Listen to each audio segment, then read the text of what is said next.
그러면 이걸 어떻게 우리가 좀 정리를 해봐야 될까라는 것이 이제 주제가 되겠죠. 제가 생각하는 이제 얘기는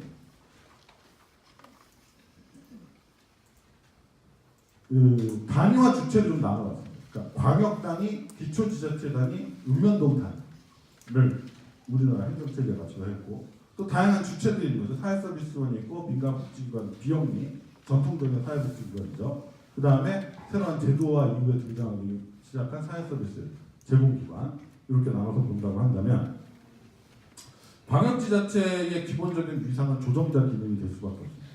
그러니까 중간에 위치합니다. 아예 지역사회가 있고 중앙정부가 있고 그 중간에 있는 게 광역지자체니까, 광역지자체의 기본적인 역할은 기초지자체와 중앙정부의 조정자, 그 다음에 광역에 관할하고 있는 다양한 기초지자체 사이의 조정자 역할을 하게 되고, 그 조정자로서 해야 되는 핵심적인 역할은 자원 배분의 역할이라고 봅니다. 기초지자체가 정말로 수행하는데 부족하다 그러면은 광역지자체가 중앙정부 상대로 요구할 수 있는 거고, 제2의 국무회의를 만든다면 거기에서 대통령이 예산 능가라고 해야 되는 거죠. 그리고 그 기초지자체마다 이제 지역 간 편차가 있으니까 그것이 편중되거나 너무 심해지지 않게끔 기초지자체에 조정해야 되는 역할이죠. 거기에 플러스 알파를 하면은 사실상 우리나라는 그 지자체의 정책 영향이 쌓이는 구조를 갖고 있지 않습니까? 중앙정부도 마찬가지지만 계속 순환보직해서 또 복지는 또 깊이 영역이기 때문에 자꾸 상황이 바뀌죠. 할 만하면. 그래갖고 광역지자체도 정책 영향이 쌓이는 데는 광역지자체 자체 조직이 아니라 출연 연구기관들이에요. 복지재단이나 개발원이나 이런데. 그러니까 그러면 정책 영향을 위해서 광역이 해야 되는 일은 기초지자체의 그런 것들을 이제 지원하고 지지하고, 또 광역 차원에서의 어떤 정책 기획이나 추진을 담당하는 게 광역의 기본적인 역할이겠죠. 그런 차원에서 사회서비스원을 좀 생각을 해보면, 아까 얘기했듯이 그 공공성을 강화하는 게 목적이지만 잘못됐다는 공공성을 오히려 약화시킬 문제가 있기 때문에, 그렇다고 해서 제가 지금 사회서비스를 하면 안 된다고 얘기하기 너무 늦었기 때문에 제가 대구 사회서비스는 이사를 들어온 것도 하는 김에 좀 제대로 하게 해야 되겠다라고 생각을 하는 거거든요. 그러면 사회서비스를 제대로 한다는 건 무슨 의미냐면, 내용적 공공성을 어떻게 확보할 것인가에 대한 분명한 전략을 제시해야 된다는 거예요.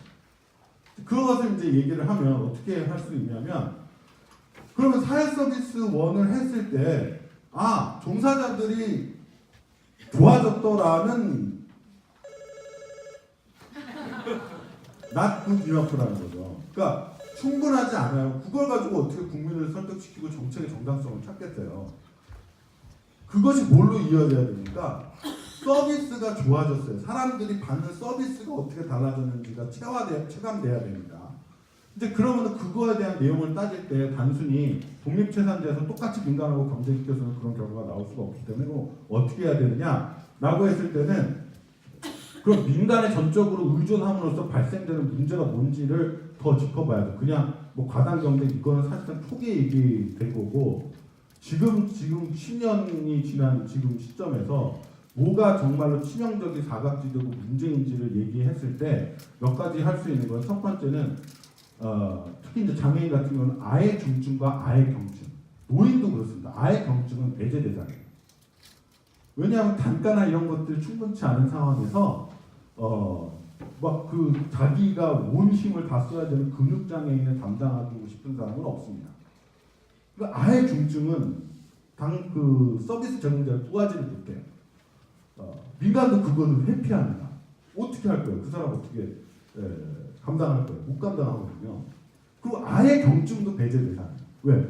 단가가 낮으니까 이 수익이 안 나죠. 그러니까 기본적인 운영에 문제가 생기니까 단기 보호라든지 아예 경증, 그러니까 노인도 4급, 3, 4급은 기피 대상인 거죠. 장애인도 아예 경증이거나 일시적인 지원 할 것 같으면 아예 오지 않습니다. 그러니까 배제 대상이 되는 거예요. 이런 사람들.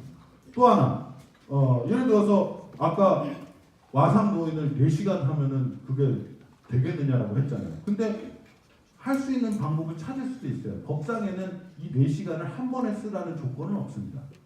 4시간을 3번에 나눠 쓸 수 있어요. 아침에 와서 일어나고 자기 신변 정리하는 거 도와주고 아침 차려주고, 점심에 와서 일으켜 세워주고 점심 먹여주고, 저녁에 와서 저녁 챙겨주고 잠자리 준비해서 누워주고 하면 아쉬우다마 가능하죠. 근데 왜 그게 안 됩니까? 단가가 너무 낮으니까 민간 업체에서 한 번 갈 거 세 번 갈 때는 없어요. 사실 없습니다. 그런 건 일어나지 않아요. 법상으로는 그렇게 가능하게 해놨는데 안 됩니다. 이런 거. 욕구에 맞춘 욕구 설계. 그 다음에 지역 기반의 서비스. 예를 들어서 장애계에서 주로 주장하는 것 중에 하나 24시간 서비스를 해달라는 거잖아요. 근데 선진국에 가서 24시간 서비스를 하는 경우는 드뭅니다. 비용 효과적이지 않은 거죠. 24시간 붙어 있는 게 중요한 게 아니라 장애인분들이 24시간을 요구하는 거는 24시간의 안전이 필요한 거예요. 내가 지금 자고 있는데 체위 변경을 못하면 그거 체위 변경 안 시켜주면 욕창 생기고 그런 거잖아요. 그러면 때때로 이 사람이 정말로 잘 자고 있는지 체위 변경도 수시로 이제 시켜주고 하려면 아까 얘기한 것처럼 이 낮은 단가에서 민간 업체가 수시로 사람을 보내줄 수 있나요? 제한된 시간에서 없습니다. 그래서 많은 그 국가에서 하고 있는 방식이 지역 기반 서비스 방식을 도입을 해요. 그래서 한 사람의 담당자가 그런 그 필요한 24시간 케어가 필요한 사람이 있으면 정기적으로 계속 돌고 또 이제 텔레케어 해가지고 정말로 필요할 때 바로바로 호출해서 바로바로 올 수 있게 해서 24시간의 필요를 대체시켜 주는 거거든요. 근데 그거를 민간이 할 수 있으니까 민간은 개별 사업자고 개별 대상자를 상대하지 지역 기반 서비스를 할 수 없거든요. 그런 거 해야 되는 거예요. 그 다음에 지역별 공급 격차. 특히 이제 서울에서는 익숙하시지 않겠지만 도지역에서 전형적으로 나타나는 문제는 원거리에 서비스 제공자가 존재하지 않는다는 거예요. 특히나 이제 전라도나 인천 같은 경우는 도서 지역에 갈 사람 당연히 없습니다. 왜? 비용이 안 나오잖아요. 단가나 수가나 보조금 같은 비용이 안 나옵니다. 그걸 누가 해야 됩니까? 그걸 공공해야 되는 거죠. 이런 것들을 해야 되는 게 내용적 공공성이라는 거예요.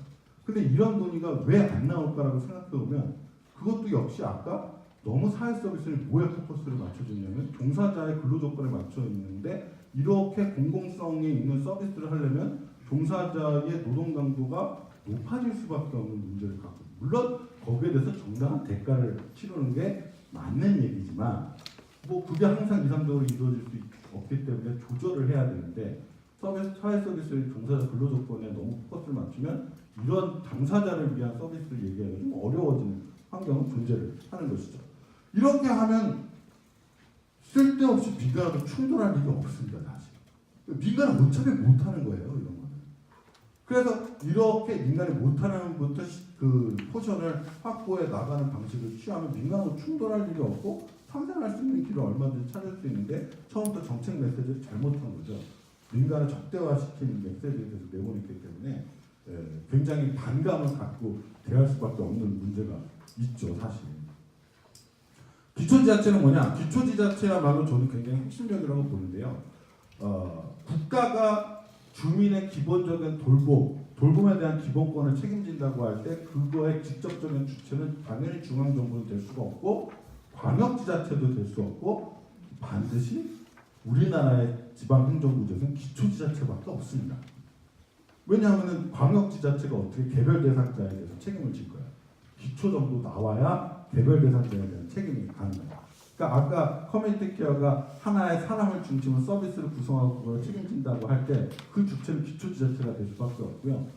또 하나 중요한 거는 기초지자체가 아닌 다른 주체가 이걸 할 수가 없습니다. 왜? 이거를 조정하려면 권한이 있어야 돼요. 예산이나 이 사람의 투입할 예산이나 재정에 대한 권한이 있어야 되는데 어떤 기관에 위탁을 주더라도 위탁을 받은 기관은 위탁 범위 내에서 할 수밖에 없습니다. 그럼 그걸 뛰어넘은 결정을 위탁기관은 책임질 수가 없어요. 그러면 그거를 누가 책임져요? 기초지자체가 직접 책임지도록 하는 방향이 정공법일 수밖에 없습니다. 특히나 우리나라 같이 제도를 항상 최소주의로 접근해서 민간을 쥐어짜는 구조가 너무나 관행화되어 있고 그걸 당연시 여기는 국가에서는 위탁하는 순간 위탁기관을 쥐어짜는 방식으로 하지 공적으로 책임지는 방식을 하지 않을 거거든요. 그렇기 때문에 기초지자체가 직접 책임지게 하는 게 정공법입니다. 기본적인 돌봄의 기본권에 대해서. 사실은 법상으로도 그렇게 돼 있어요. 그리고 모든 사회서비스 급여나 이런 거에 대해서 하나 붙여져 있는 조건 쭉 붙인 다음에 그 외 시군구청장이 인정하는 경우 했기 때문에 권한을 가지고 있습니다. 사용을 안 해도 그렇죠. 자, 그럼 이제 우리 쟁점이 되는 비용과 아까 얘기했듯이 빨리빨리 가야 되죠. 때 1시간 정도 문제가 그거 기준으로. 아무튼 빨리 진행하겠습니다. 그 비영리를 얘기하면 아까 얘기했듯이 1세대, 2세대, 3세대 하면서 점점 이렇게 그 역할 갈등이 일어날 수밖에 없는 역사적 그 배경을 설명을 드렸고, 그러면 이제 어떻게 할 것이냐라고 했을 때 당연히 지금 3세대 제도화된 서비스가 이제 주류입니다. 뭐 어쩔 수 없어요. 왜? 몇 조 대 몇 천억은 상대가 안 되잖아요. 당연히. 그러면 이제 주로 핵심적으로 국민의 기본권, 주민의 기본권, 를 보장하는 건 국가 영역에서 해야 되는 겁니다. 그러면은 그 나머지를 이제 민간이 어떻게 할 것이냐의 문제로 접근할 수밖에 없다는 것이죠. 거기에는 여러 가지 선택지가 있다고 봐요. 예를 들어서 정부의 그 소위 말하는 2세대 시절까지 있었던 종속적 대행자, 공공의 역할, 그러니까 정부의 역할을 종속적으로 대행해 오던 체제를 다시 그런 관계에서 재정립시킬 것이냐. 그러니까 공적 전달 체계 안에서 자기 역할을 새롭게 재정립시킬 것이냐의 선택지가 하나 있을 수 있죠. 그 대표적인 예가 공공사례관리, 지금 통합사례관리할 때 지역에 따라서는 지역 거점 복지관을 선정해서 그런 공공사례관리의 역할을 복지관이 같이 공동으로 수행하는 경우, 그런 것들이 뭐 말하자면 그런 예들이 되겠죠. 그래서 공공 서비스들의 민간에 보다 전문화된 역량을 투입하는 방식 접근이 되겠죠. 하지만 보다 민간스러운 방법, 여기에서 제가 그 강조드리는 거는 우리나라 복지 체계에서 민간이 한 번도 민간의 영역을 제대로 구축한 적은 없다고 봐야 된다고 보거든요. 왜냐하면 항상 정부 보조금과 종속지 체계 안에서 전통적인 복지 기관들이 벗어난 적이 없기 때문에, 그러면은 지금과 같이 그러면은 옛날에 그 종속적 대행하던 영역을 국가 영역에 이제 제도적으로 포괄하고 있으면 이제 어떻게 해야 되는 게 정답일까 했을 때 저는 민간을 놔줘야 된다라고 생각을 합니다. 그럼 놔주는 거는 돈도 안 주고 그러는 거냐? 그건 아니죠. 왜? 여전히 민간 복지기관은 공적인 목적으로 활동하기 때문에 거기에 공적인 재원은 줘야죠. 어떤 취지로? 공적인 역할을 하라고. 그것에 대해서 지금과 같이 종속적으로 하는 게 아니라 독립적으로 해야 되는 거죠. 그러한 기관을 선정하고 위탁하는 과정이 정치적 입김에 의해서 부당하게 휩쓸리지 않도록 즉 그거로부터 분리된 어떠한 절차나 결정 과정을 통해서 그것에 충실한 기관이 그걸 수행할 수 있게끔 하는 구조가 만들어지는 것을 전제로 하는 거죠.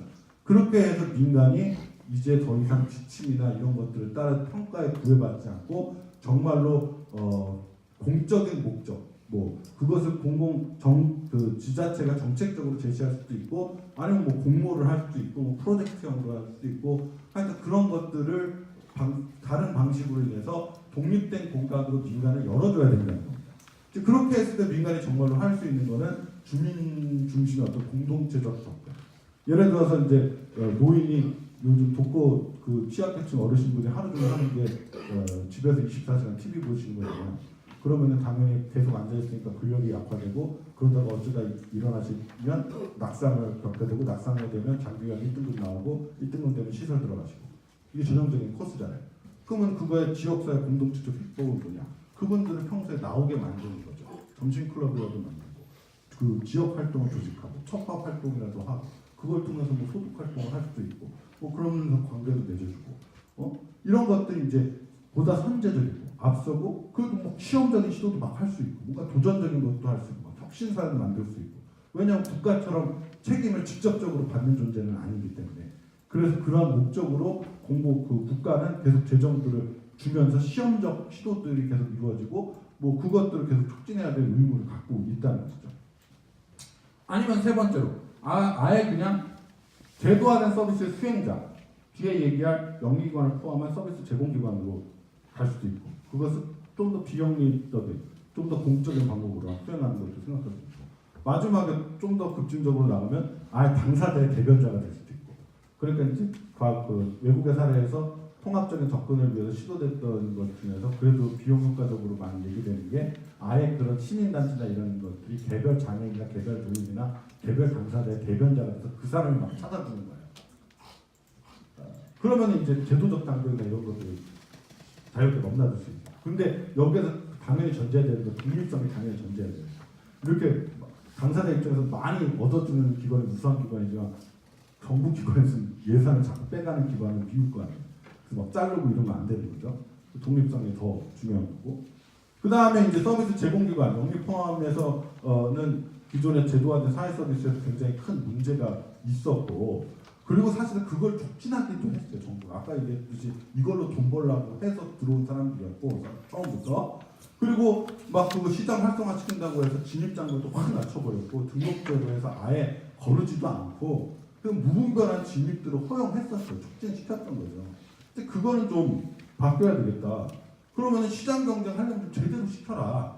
그러니까 당연히 이게 공공 영역 안에서의 시장이기 때문에 자유시장 경쟁에서 나타난 시장 국가를 기대하는 거는 말이 안 되는 거예요. 기본적으로. 바우처 같은 경우는 내가 4만 원 내는데 4만 원짜리를 기대하지 원가는 17만 원, 20만 원짜리를 기대하냐고요. 그러니까 시장 원리는 작동하지 않습니다. 그럼 뭐가 필요하냐면 통제된 시장이 필요한 거예요. 그러면은 정말로 시장의 원리로 서비스가 증진되는 게 아니라 공적 관리를 통해서 서비스가 증진되도록 해야 되거든요. 그래서 도입하고 있는 게 정신보건 서비스 특히나 무슨 저 건강관리 서비스도 그것을 성과를 계측할 수 있는 사전 사후 검사를 이제 의무화시키고 있고요. 그 사전 사후 검사들을 이제 계속 수집하면서 더욱더 효과적이고 고도화된 방법론들을 또 개발을 촉진시키고 그 우수 사례를 자꾸 확산시키면서 그 시장으로 접근하면 시장답게 혁신을 유도할 수 있는 통제된 시장을 만들어야 되는 게 맞는 것이죠. 그리고 거기에 대해서는 더 이상 종속적 관계를 요구하지 않고 철저하게 갑과 을이 평등한 계약적 관계로 그거를 가져갈 생각을 해야 된다라는 것입니다. 그다음에 읍면속사무소 제가 이제 찻동에 대해서 가장 가지고 있는 그 악감정 중에 하나가 찻동 때문에 여러 곳에서 지금 일이 꼬인다는 생각을 했어요. 왜냐하면 서울시가 하면 나머지 다 따라합니다. 솔직히. 서울시가 주민복지 기본서 만들면 나머지 대구까지 다 만들어요. 세종시도 만들고. 서울시가 착동하면 나머지도 다 착동해야 되는 줄 알아요. 그리고 중앙정부는 또 정권 바뀌니까 또 중앙정부까지 그렇게 생각합니다. 근데 읍면동이라는 공간은 집행기관이지 뭔가를 조정하고 통합할 수 있는 공간이 아니에요. 그래서 제가 커뮤니티 케어 선도사업 개발 연구하고 이 과정에 참여하면서 복지부에 계속 했던 얘기가 처음에 가져온 커뮤니티 케어 모델이 동사무소가 그걸 다 하겠다는 거예요. 동사무소에 3명씩 사람을 줘가지고. 근데 동사무소에서 무슨 아까 분절된 서비스를 통합시킬 수 있을 것이며 조정할 수 있을 것입니까? 그 소생활권 단위의 집행 단위일 뿐인데 거기서는 통합적인 접수하고 신청하는 것밖에 못하거든요. 서비스 간의 조정이나 연계나 이거를 할 수 있는 단위 자체가 아니에요. 근데 그게 제도적 경로가 확 돼버리고 나니까 커뮤니티 케어도 읍면동 사무소가 다 한다고. 장애인 등급제 폐지돼서 맞춤형 복지도 읍면동 사무소가 다 한다고. 그래서 19,000명 사회복지직 공무원 추가하는 것도 읍면동에 다 주겠다고. 그래서 제발 3명 중에서 1명씩이라도 시군구에 올려라. 그러면 시군구에 한 10명 정도 팀이 생기면 기본적인 커뮤니티 케어를 제한적으로만 할 수 있다라고 해도 그렇게 해서 막 한 몇십 분 동안 앉아서 커뮤니티 케어가 이렇게 돼야 되고 이게 이렇게 연결되고 막 설명했더니 그거 하면 무슨 말인지 알겠는데 그렇게 할 수는 없어요. 왜? 이미 다 행안부 주민주도 공공서비스 합의됐다는 건데 나중에 알고 보니까 행안부는 그 3명의 주민주도 공공서비스 하는 인력이라고 그러고 똑같은 인력을 가지고 보건복지부는 그중 2명은 우리 거라고 얘기하는 거예요. 그러니까 못 바꾸죠. 어떻게 바꿉니까? 그러고 나서 저기 시범사업에서는 시군구에 몇 명 넣으면 1명 넣었어요. 1명. 이런 구조로는 뭐가 될 수가 없거든요. 근데 그 경로가 이제 그렇게 형성이 되면 정말 바꾸기가 힘들더라고요. 그래서 계속 뭐 싸우고는 있는데 그렇기 때문에 그것의 한계들은 좀 인식해야 돼. 이번에 무슨 청와대에서도 전달체계 개편한다던데 저는 다른 거 뭐 거대한 계획보다도 3명 19,000명 확보하는 1명이라도 올리면은 성과 나올 거라고 봅니다. 뭐 그런 얘기는 잘 안 듣는 것 같더라고요. 아무튼 그럼 이제 앞으로 혁신을 어떻게 모색해야 될 것인가 빨리 결론을 하고 마치도록 하겠습니다. 이제 제가 주장하는 거는 아까 얘기했듯이 사회복지를 한 뭉텅이로 보면 안 된다는 거예요. 대상, 역할, 기능에 따라서 주체는 다 달라져야 합니다. 그리고 각각의 가지고 있는 특성들이 있기 때문에 그 특성들을 고려해서 역할들을 해야 되는 거죠. 예를 들어서 광역단위는 배부가 조정 담당을 해야 되는 거고, 공공 서비스를 개발하고 제공하고 책임성 있는 예산 투입과 정책 추진을 하는 게 맞는 거고, 그러한 밑에서 그러한 정책적 지원을 받아서 기초지자체는 커뮤니티 케어에서 생활 번역별로 통합적인 체계를 구축하고 개별 당사자 중심의 서비스를 구성하고 그것을 결정할 수 있는 결정권을 발휘해서 구체적인 책임을 져야 되는 거고요. 그러한 조건 아래서 읍면동은 통합적인 그 상담, 통합적인 접수, 그래서 이제 올리는 기능을 하고, 그리고 그렇게 통합해서 내려왔을 때 상호관리도 지역사회 안에서 할 수 있으니까 그런 역할. 나중에 이제 또 환경이 조성되면 공동체 역할도 할 수 있겠죠. 그 다음에 이제 주체. 공공은 뭐 해야 되느냐? 공공은 딴 거 하지 말고 기본적 욕구를 어떻게 보장할 것인가가 가장 핵심적인 과업이고, 그걸 책임져야 돼. 확실하게 책임져야 되는 거고, 그러니까 그건 돈도 많이 들어가고 재정도 많이 들어갈 수밖에 없죠. 기본적인 권리를 다 보장해야 되니까. 근데 그것만 가지고 국민의 어떤 삶의 질이 실현되는 것이 아니니까, 민간의 기본적인 역할은 그 기본권의 보장 위에서 삶의 질을 구현하는 역할을 해야 되는 거예요. 그러니까 아까 와상 노인에게 장기요양 서비스 잘해준다고 해서 와상 노인의 삶의 질이 실현되는 건 아니잖아요.